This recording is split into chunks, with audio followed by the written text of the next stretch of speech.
नवरात्री निमित्त कोकण सात लाईव्हचा खास शो तू चाल पुढं.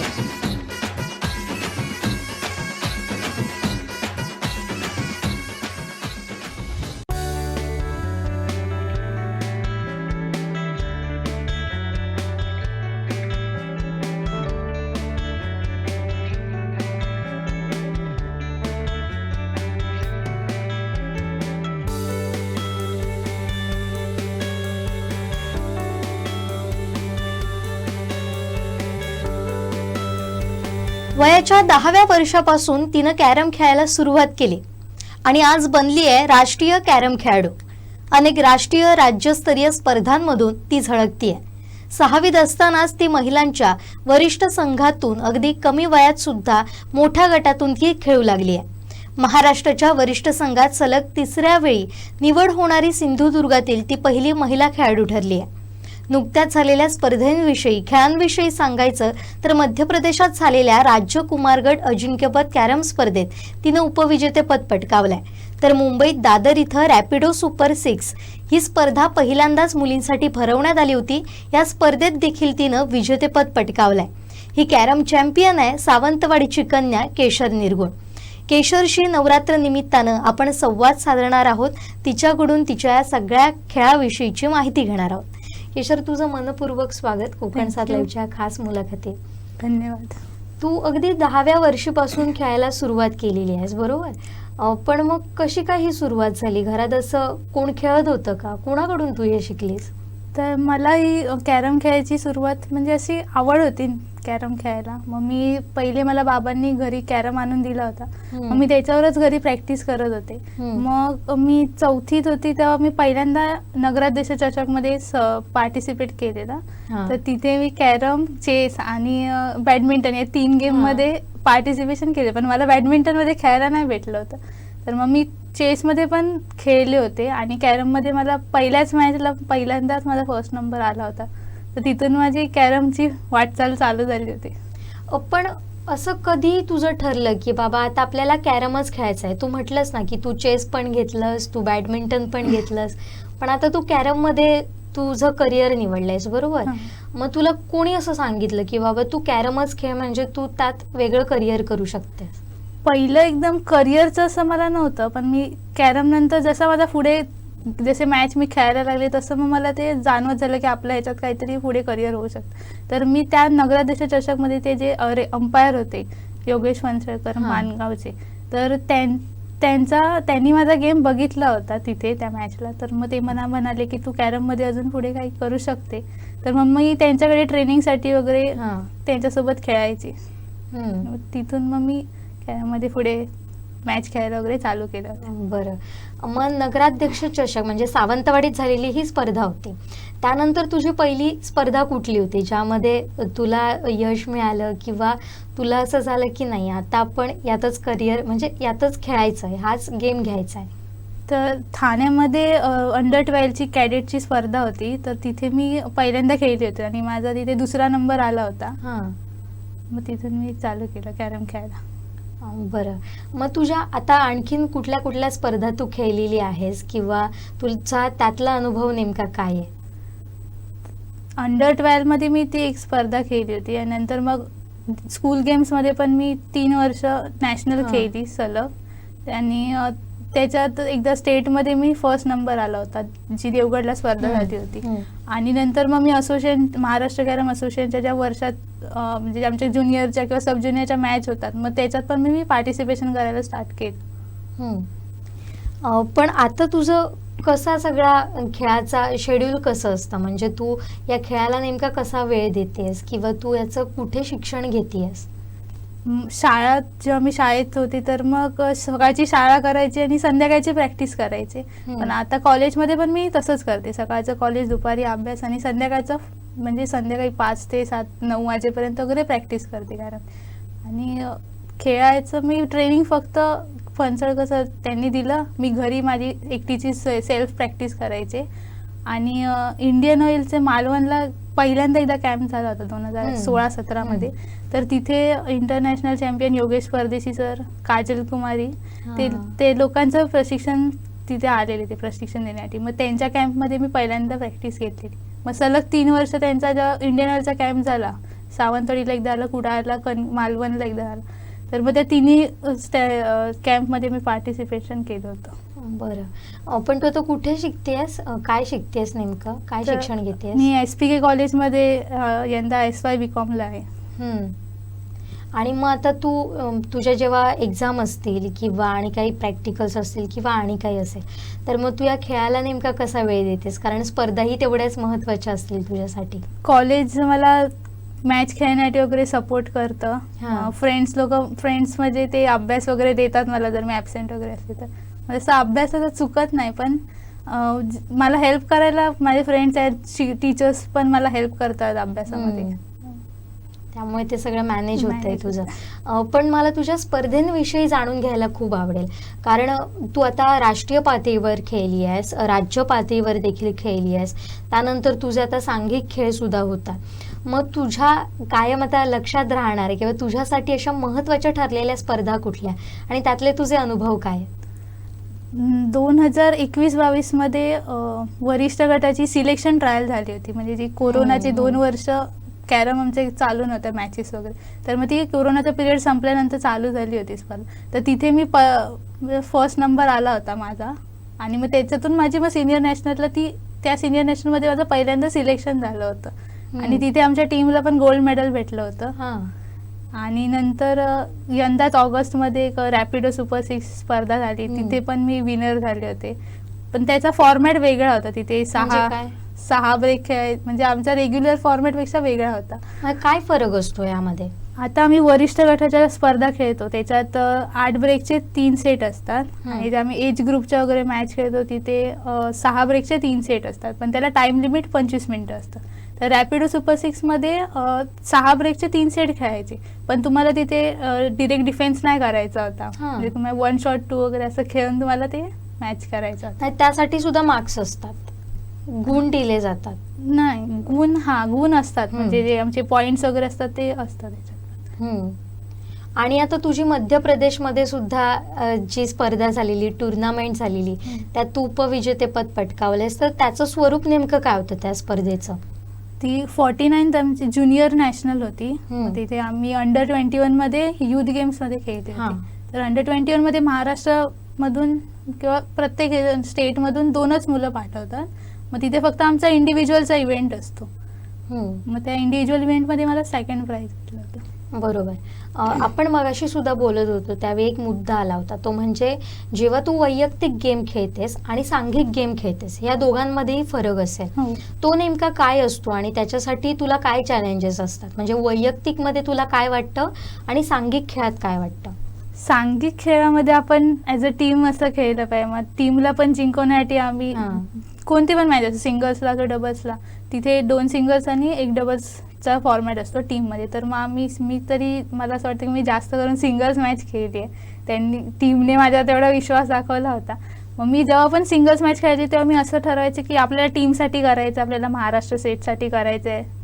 म्हणून मी ॲज अ टीम आम्ही खेळतो, त्यामुळे टीमसाठी मी खेळायचे. पण इंडिव्हिज्युअलमध्ये पण असं असतं की आपल्याला पण स्वतःचे गोल्स असतात किंवा आपल्याला पण मॅच जिंकायचे असतात.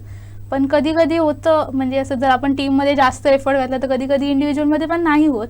पण मला असं कधी वाटलं नाही की इंडिव्हिज्युअलमध्ये माझा कधी म्हणजे असं खराब परफॉर्मन्स झाला, मी ॲज अ टीममध्ये जास्त खेळली. तर पण दोन्हीकडे मी ते इक्वलच मानते. म्हणजे जेवढा मी एफर्ट टीमच्या मॅचला किंवा टीमच्यासाठी खेळेल, तेवढाच एफर्ट्स मी माझ्या इंडिव्हिज्युअलच्या मॅचसाठी पण करते.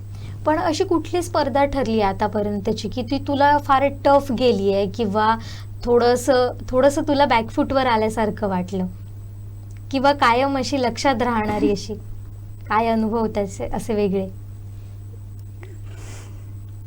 तर मला असं वाटतं की जी आमदार चषक रत्नागिरीला देवरुख येथे झाला होता, तर तिथे मी म्हणजे माझा 2 वर्ष गेम चालत नव्हता. म्हणजे जेव्हा मी ओपनच्या मॅच वगैरे खेळत होते डिस्ट्रिक्टच्या, तर तेव्हा मी 2 वर्ष टॉप 8 मध्ये येतच नव्हते. आणि त्या मॅचमध्ये माझा ॲज अ सिलेक्शन माझं पण नॅशनल सिलेक्शन होत नव्हतं. मग त्या मॅचवर मी फुल फोकस करून तिथे माझा 2nd नंबर आला होता. मग त्या एका मॅचवर मी नॅशनलला गेले होते ग्वालियरला लास्ट इयर. तर मग मला वाटतं ते 2 वर्ष माझ्यासाठी खूप म्हणजे जे माझ्या लक्षात राहणार आहे, जेवढा माझा तो म्हणजे टफ पिरियड होता माझ्यासाठी तो. तर मग त्याच्यानंतर मी परत कमबॅक केलेला आहे. जेव्हा आपण कमबॅक करतो किंवा तो पिरियड फार टफ जातो असं जेव्हा वाटतं, तू काय करतेस पुन्हा त्या पूर्ण रुळावर येण्यासाठी स्वतःला? तर पहिलं मला असं वाटत होतं की म्हणजे आता असं खूपच एकदम टफ जातोय आपल्याला पिरियड. तर मग मी पहिला एक म्हणजे जेव्हा असं मला वाटायला लागलं की मी एकदम डाऊन फील करायला लागली, तर मी 1 महिना कॅरम नाही खेळले होते. आणि मग परत मग मी जेव्हा स्टार्ट केलं तेव्हा परत पहिल्यापासून जी माझी प्रॅक्टिस होती त्याच्यात अजून इम्प्रूव्हमेंट केली आणि मग मी परत रेग्युलर प्रॅक्टिस करायला चालू केली होती. खूप छान. आणि आता आपण बघतोय तू कशा पद्धतीनं तुझा हा कमबॅक यशस्वी ठरलेला आहे. पण केशर, काही टेक्निक असतात कॅरममध्ये सुद्धा, तर तू या टेक्निक कशा काय समजून घेतल्यास किंवा त्यासाठी काय विशिष्ट अशी तू प्रॅक्टिस करतेस? परदेशी सरांचे जे कॅम्प होते त्याच्यात त्यांनी आम्हाला सांगितलं की तुम्हाला स्ट्रेट कॉईन्स ह्या म्हणजे प्रत्येकाला जात तर त्याची जास्त प्रॅक्टिस करायची असते, कारण ते आपल्याला बोर्डवर ओपन स्ट्रेट कॉईन्सच भेटतात.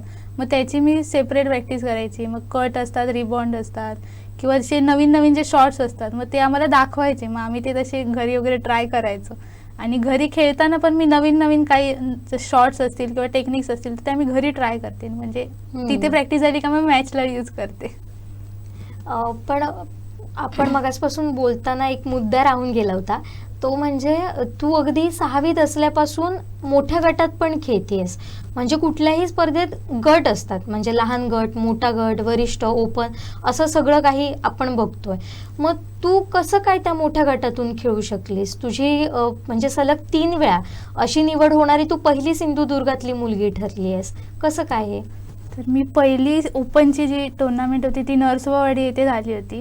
तर मग ते फणसळकर सर वगैरे ते जात होते, ते मला बोलले तू पण खेळ तिथे, म्हणजे ॲज अ प्रॅक्टिस होईल तुझी, मोठ्या गटात कसा गेम असतो किंवा मोठ्यांचा गेम वगैरे बघायला भेटेल. तर मग मी तिथे त्यांच्यासोबत गेले होते. तर माझा पहिलाच राऊंड काजल कुमारी सोबत होता.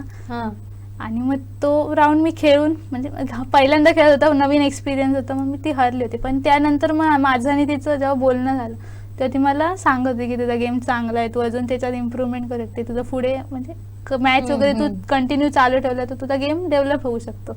मग असं जर नवीन नवीन मॅच खेळायला मग मी नंतर त्या मोठ्या गटात खेळायला चालू केलं. म्हणजे ज्या मोठे प्लेअर वगैरे असतात, जे नॅशनल प्लेअर, इंटरनॅशनल प्लेअर, मग त्यांच्याशी असा कॉन्टॅक्ट वाढतो, मग त्यांच्याशी बोलणं वाढतं. मग ते आपल्याला काही म्हणजे गेममध्ये काही डेव्हलपमेंट करायचं तर त्याबद्दल ते सांगतात आम्हाला. अच्छा. पण तुझी कुठली प्रतिस्पर्धी आहे ज्याच्याबरोबर तुला खेळायला जास्त मजा येते? अरे वा, आता हे खूप चांगलं चॅलेंजिंग आहे आपल्याला असं वाटतं. पण ओपनमध्ये आमच्या म्हणजे तर महिने म्हणजे प्रत्येक वर्षात आता महिन्याला एक मॅच असते. मग आमच्या तशा सगळ्यांबरोबर मॅच लागतात. पण सगळ्यात टफ माझी मॅच जास्त करून काजल कुमारी बरोबर होतात. म्हणजे तिच्या आणि माझ्या जास्त मॅच झाल्या आहेत.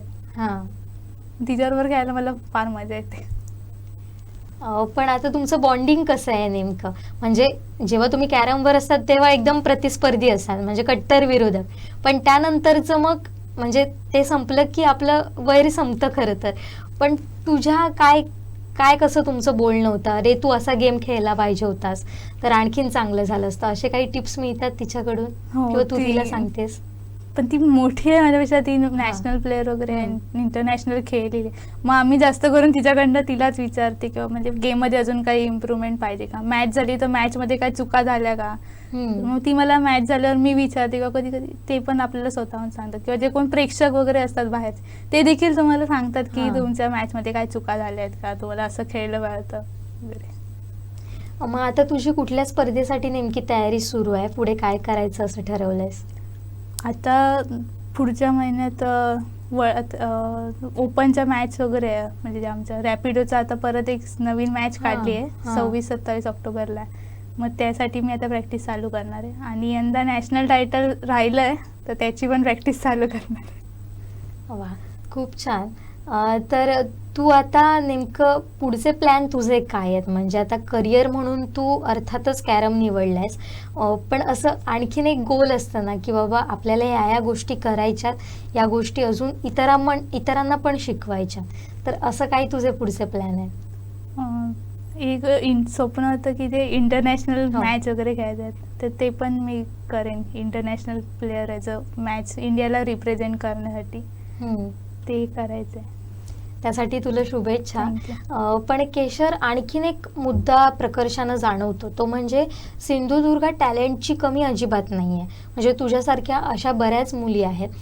पण असं घडत असताना कुठेतरी वाटतं की ट्रेनिंग सेंटर आपल्याकडे नाही आहेत. तर जेव्हा तुझा याविषयीचा नेमका अनुभव काय आहे? म्हणजे तुला काय वाटतं, जर ट्रेनिंग सेंटर झाले सिंधुदुर्गात तर आपल्याकडे कसा बदल होऊ शकतो? म्हणजे मुलांना योग्यरित्या प्रशिक्षण मिळणं फार गरजेचं आहे, तर आपण मोठमोठ्या स्पर्धांसाठी तयारी करू शकतो अगदी लहानपणापासून. याविषयी काय सांगशील? तर सिंधुदुर्गामध्ये जे क्लब वगैरे आहेत, पण असे मुलांसाठी स्पेसिफिक असे ट्रेनिंग सेंटर वगैरे ते सिंधुदुर्गात नाही आहे. तर 2017मध्ये जिमखान्यावर एकदम सिंधुदुर्ग डिस्ट्रिक्ट कॅरम असोसिएशनने कॅम्प चालू केला होता, ट्रेनिंग सेंटर. पण ते कोरोनाचा जेव्हा पिरियड चालू झाला तर तेव्हा ते बंद झालं. पण त्या ड्युरेशनमध्ये पण आम्ही जेव्हा खेळायचो तर म्हणजे जेव्हा मॅच खेळतो तशी फिलिंग असते ना, तर ते तिथं म्हणजे फिलिंग यायची की आपण मॅच खेळतो. मग मॅचचा गेम पण जो असतो तसा त्या प्रकारे कॅम्पमध्ये किंवा ट्रेनिंग सेंटरवर डेव्हलप होतो.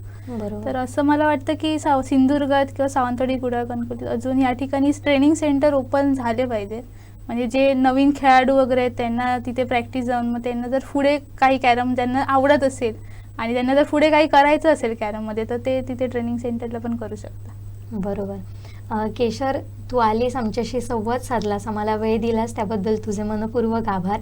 आणि आता तू जे एम ठरवलेलं आहेस की तुला नॅशनलमध्ये काम करायचं आहे, तर त्यासाठी सुद्धा खूप खूप शुभेच्छा. आणि लवकरच मोठ्या प्लॅटफॉर्मवर आम्हाला केशर दिसेल याची आम्हाला खात्री आहे. आणि पुन्हा एकदा तुला नवरात्रीच्या आणि पुढील वाटचालीसाठी मनपूर्वक शुभेच्छा. थँक्यू. तर ही होती कॅरम चॅम्पियन केशर निर्गुण.